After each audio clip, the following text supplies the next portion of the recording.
L'une des plus grosses erreurs que je vois être faite par des professionnels ou des entreprises de nos jours, c'est celle de penser que toute action, toute opération doit être automatisée, ou alors que toute opération et action est automatisable. Ceci n'est pas vrai, pour la simple raison que si une action ou une opération ne vous apporte pas de la valeur une fois qu'elle est automatisée, alors c'est une perte de temps de le faire. Ici, nous parlons de valeur sur plusieurs aspects, que cela concerne l'amélioration de l'expérience de travail ou alors une valeur financière directe. Alors, n'acceptez pas simplement toute proposition d'automatisation dans votre entreprise parce que ça paraît cool, parce que nous sommes en 2026 et que l'intelligence artificielle fait beaucoup de choses, ou alors l'automatisation logicielle apporte beaucoup de simplification. Ça, ce n'est pas un critère.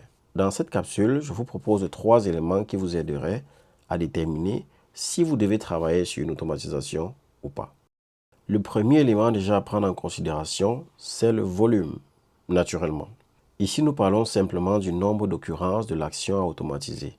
Si par exemple l'action à automatiser est effectuée, je ne sais pas trop, 3, 4, 5 fois par heure, par jour, par mois, il faut tenir ça en considération dans votre grille de priorisation. Le deuxième élément à prendre en considération, c'est la durée. Est-ce que cette action prend 1 heure de temps, 5 minutes, 30 minutes ou autre? Ce type de critère permet immédiatement de confirmer ce qui vous consomme plus en termes de ressources et donc vous devez considérer pour une automatisation.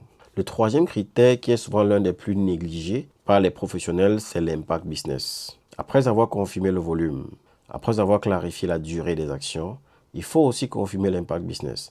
Et dans l'impact business, il y a 2 options à tenir en considération. Le premier, c'est l'erreur.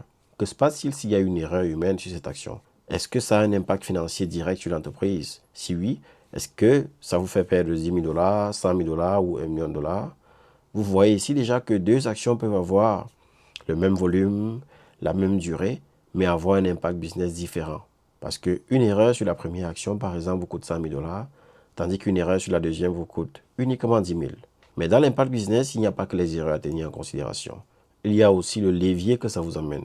Peut-être l'action 1 vous permet de bonifier votre chiffre d'affaires de 20%, tandis que l'action 2 n'a pas un gros impact sur votre chiffre d'affaires. Et là aussi, c'est bien sûr à tenir en considération. Donc, ça vous prend d'effectuer un travail supplémentaire, un travail en plus pour confirmer c'est quoi l'impact business des actions que vous voulez automatiser une fois que ça sera fait. Et après avoir clarifié cela avec une petite liste, vous êtes sûr d'avoir des éléments solides qui vous permettraient d'aller de l'avant dans vos initiatives d'automatisation.